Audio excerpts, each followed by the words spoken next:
All right, and I have a top 10 anime of all time list, not just the characters, right? The top 10 anime of all time, in my opinion. So at number 10, we're going from the bottom to the top. I got Seven Deadly Sins. No, the anime does shit, right? It looks all fucked up during some part, but I don't care. I like the story, and it ain't the best. That's why it ain't no higher than 10. I like the story. I like the characters. I like the power. System. I like how powerful the characters are. Like I keep saying, and I also like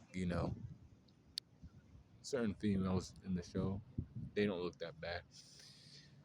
So with that number 10, now I got a number 9, which is a classic. That's Inuyasha. I got Inuyasha at number 9. Inuyasha don't get its flowers anymore. Jockin don't get its credit. So this year, hopefully this year, I'll have something for that.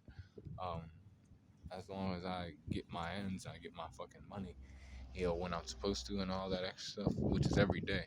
Um, I will, you know, have something for that. Inuyasha is a great anime. You should watch it. It's one of the OGs, kind of.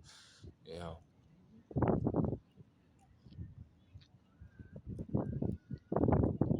and then another OG called Ruroni Kenshin's at number 8.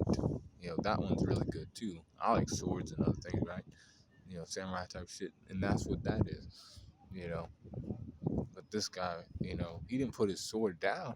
He kept it on him to protect other people, and himself.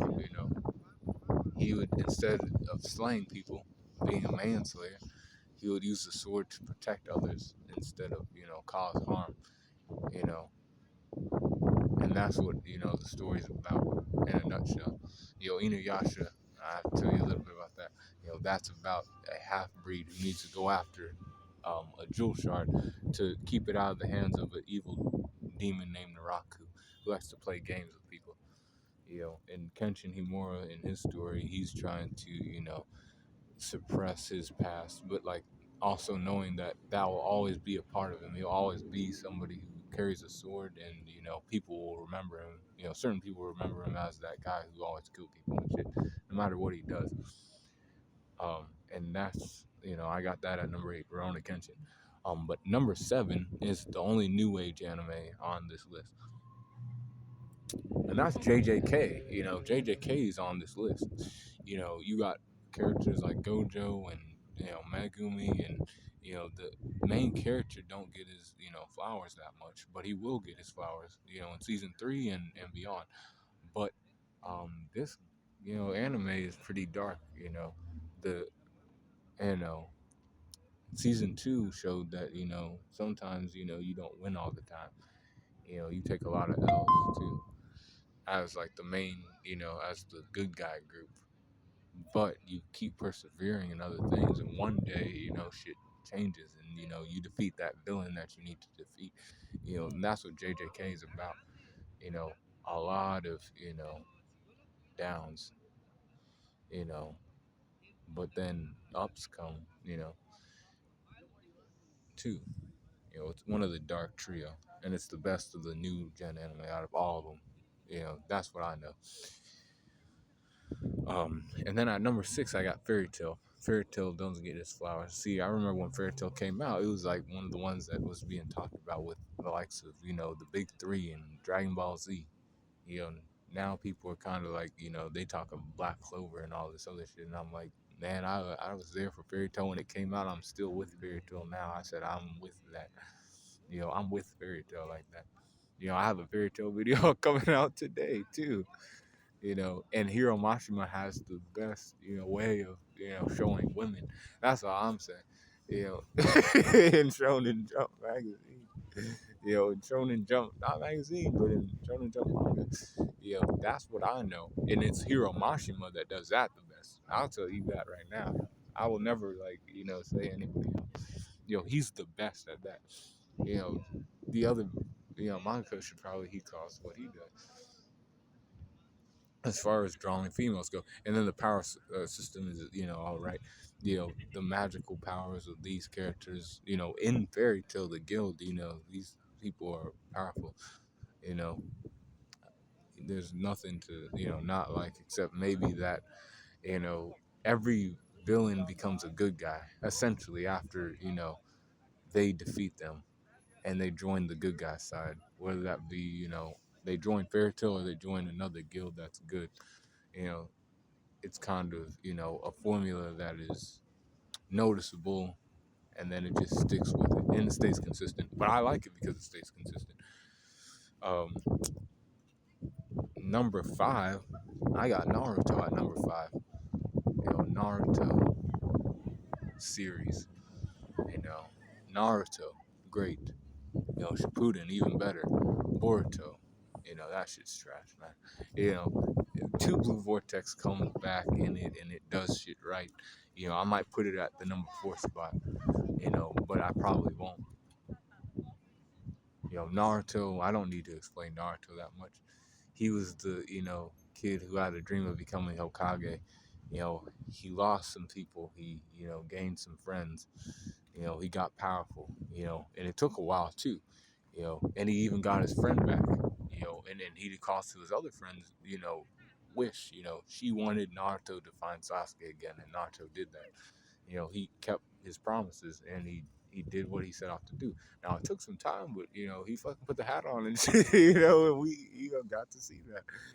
So it's always gonna be in the top five. Don't ever cry about that, Naruto fans. It's always gonna be in my top five. But it's not, any higher than that.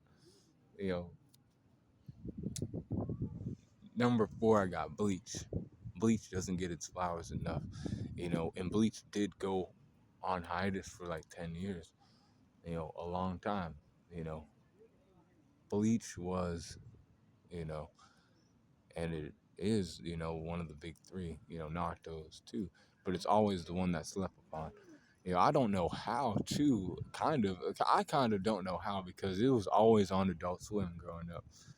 I turn on Adult Swim and Bleach is on. We got the, Zanpakuto arc and then the, rest of the Rancor arc, all of that. And I was watching it also, certain ways. I'm like, this is hype. I saw this shit in an AMV video. That's what got me hyped on some Bleach. I was like, God damn, I have to see this shit. And then A Thousand Year Blood War comes back in what, 2022 or 2023, and then people are like, yeah, this is fucking Bleach. We remember this. This is our, fucking anime, one of the animes we rock with. You know,